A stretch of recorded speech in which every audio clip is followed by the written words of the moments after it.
Hey everyone, hope you're doing well. So today let's make some Goan sannas. For that I've taken the rice and then soaked it overnight. It's 2 cups of rice. And then the next morning I took this rice and ground it along with some coconut water. Don't use a lot of coconut water. I used little bit, as much as I needed for grinding, and I obviously used my grated coconut as well. So you add a bit of grated coconut, the rice, and the coconut water, and grind it. You might have to do it in 2 portions, see how you get on, and then you can do it.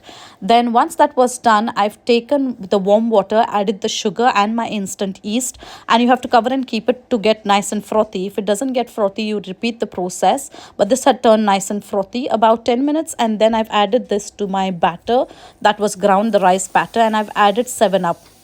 You can add sprite as well. I've mentioned all the ingredients and details in the description box below for you, so you can use it from there.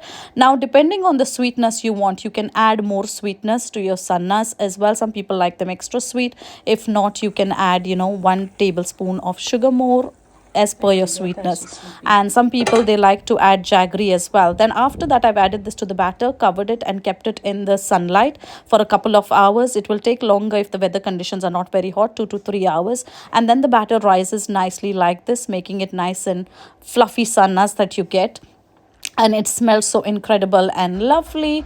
Then I mixed it up all well, added a bit of salt. Like I said, if you want more sugar, you can add more sugar. Some people like to add jaggery to make sweet sannas, but I'm just making the normal sannas at this point, so added the salt. And after that, I took my molds and made sure that they were greased well with oil. And after that, I have added my sanna batter to the molds and steamed them. You steam them for about 10 to 15 minutes. See how much time you need. If you put a toothpick in and it comes out clean, or you can use a knife, if it comes out clean, you know that they're all well done then, and they're cooked. So yes, I had to repeat a couple of rounds because I had made lots of sannas because we had a function, my daughter's first birthday, and they turned out so amazing, so simple and easy to make these.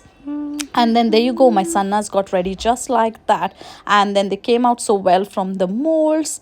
And obviously you can enjoy them with whatever you like. We made some sorpotel, and absolutely this was loved by everyone. So try it out yourselves and let me know how you get on. If you have any questions, put them in the comments and I will do my best to answer them. If you haven't yet followed me on my Instagram, don't forget to follow, because I share a lot of food reels there. And I hope to see you soon again in another video. But this is how they turned out. Wait, check how fluffy and amazing they turned out. Look at that. So try it out yourself and let me know how you get on. Share my video with your friends and family if you haven't already, and don't forget to hit the subscribe button. Speak to you soon and see you soon in my next video. Thanks for watching.